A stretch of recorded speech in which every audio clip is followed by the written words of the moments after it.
যে মানুষটা গতকাল হার মেনেছিল সেও আজ নতুন সকাল পেয়ে আবারও জিতে নিতে পারে পৃথিবী। মাহির একসময় খুব স্বপ্নবাজ ছেলে ছিল। ছোট শহরের ছেলে হয়েও বড় কিছু করবে, এই ছিল তার স্বপ্ন। কিন্তু একের পর এক ব্যর্থতা, তার মনে হয়েছিল সব শেষ।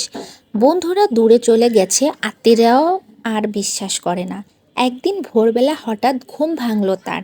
জানালার বাইরে ফজরের আজান, হালকা কুয়াশার ভেতরে সূর্য উঠেছে। মনে হলো, আমি যদি এখনই নিজেকে নতুন করে শুরু না করি, কেউ এসে আমাকে তুলবে না। সে ছোট একটা কাগজে লিখল, আজ থেকে নতুন শুরু, যতবার পড়ে যাব ততবার উঠব।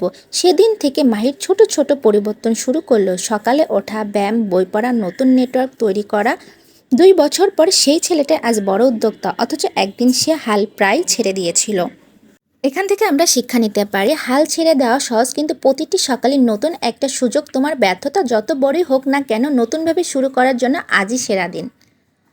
সবাই ভালো থাকবেন, আল্লাহ হাফেজ। কেমন হলো আজকের আমার মাছ ভাজাগুলো বলবেন।